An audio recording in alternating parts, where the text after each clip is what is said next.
Good morning, all of student of SD Public School. I teach you biology subjects. Now, the first of all important points are the arteries, vein, and capillary are the kind of thin pipe through which the blood flow in the body. कहता है कि body में 3 blood pipe होते हैं जिनके द्वारा blood का circulation होता है, आर्टरीज, वेन और capillaries. Artery, vein and capillary are also called blood vessels. इन तीनों को ब्लड वेसल्स के नाम से जानते हैं. तो हम आते हैं सेपरेटली इनका स्टडी करते हैं. तो ब्लड वेसल्स में पहला पॉइंट आता है आर्टरीज. क्या होता है? दे आर थीन, थिक, पतला और मोटा, walled blood vessels which carry blood from the heart to the all part of the body. कहता है कि ये वैसे पतले ब्लड वेसल्स होते हैं जिनके द्वारा ब्लड का सर्कुलेशन जो होता है, प्रवाह होता है, वो हार्ट से पूरे बॉडी पार्ट में होता है. They have thick wall. इनकी जो वेसल्स की जो मोटाई होती है वो मोटी होती है. Because the blood emerge from the heart under high pressure. क्योंकि ब्लड से निकला हुआ प्रेशर जो हार्ट से जो निकला हुआ ब्लड होता है वो हाई प्रेशर के अधीन इन नलियों में प्रवाहित होता है. They are found in the whole of our body. They are found in the whole of our body. ये हमारे पूरे बॉडी में पाए जाते हैं. The main artery carry oxygenated blood from left ventricle to all part of the body except through lungs. Main artery जो होता है ऑक्सीजनेटेड ब्लड को लेकर के हार्ट के लेफ्ट वेंट्रिकल से पूरे बॉडी में जाता है. Pulmonary arteries carry deoxygenated blood from the right ventricle to the lungs. Pulmonary arteries के द्वारा डीऑक्सीजनेटेड ब्लड का सर्कुलेशन होता है जो कि हार्ट के राइट वेंट्रिकल से लंग्स की ओर जाता है. तो इस तरह से देखें कि आर्टरीज क्या होता है, ये किसमें कैसे ब्लड का सर्कुलेशन होता है.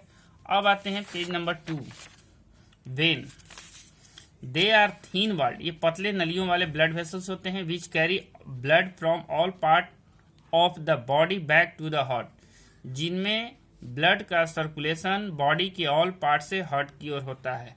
They do not need thick wall. इनमें मोटे वाल की आवश्यकता नहीं होती. Because the blood flowing through them is no longer under high pressure. क्योंकि इसमें लंबे समय तक हाई प्रेशर के अधीन ब्लड का सर्कुलेशन नहीं होता है. They have valve. इसमें भाल्व पाए जाते हैं which allow the blood in them to flow in only one direction. इनमें भाल्व पाए जाते हैं जो ब्लड के केवल एक ही डायरेक्शन फ्लो करने के लिए उत्तरदायी होते हैं. The valve prevent the back flow of the blood in the when. Valve के द्वारा वेन में जो प्रवाहित होते हैं ब्लड, वो बैक फ्लो नहीं कर पाते हैं. नेक्स्ट पॉइंट कहता है the pulmonary vein is connected to the left आर्टियम of the heart. Pulmonary vein जो होता है हार्ट के लेफ्ट आर्टियम से जुड़ा रहता है. It carries oxygenated blood from the lungs back to the heart. यह जो होते हैं लंग्स से हार्ट की ओर ऑक्सीजनेटेड ब्लड को लेकर के सप्लाई करता है. The main vein carry deoxygenated blood. जबकि मेन वेन जो होते हैं डीऑक्सीजनेटेड ब्लड को कैरी करते हैं कहां से? All part of the body except lungs back to heart. पूरे बॉडी से रक्त को लेकर के हार्ट में पहुंचाने का काम करते हैं. अब आते हैं नोट पॉइंट.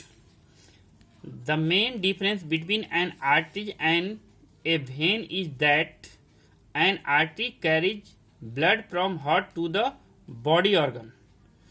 मेन जो डिफरेंस होता है आर्टरी और वेन में कि आर्टरी क्या करता है कि ब्लड को हार्ट से बॉडी पार्ट में ले जाता है, whereas a vein carry blood from the body organ back to the heart. जबकि वेन में ब्लड का जो सर्कुलेशन होता है all of the body part to the heart होता है. तो इस तरह से आज हम लोग वेन और आर्टरी में डिफरेंस देखते हैं कि क्या डिफरेंस होता है और इनमें ब्लड का सर्कुलेशन कैसे होता है.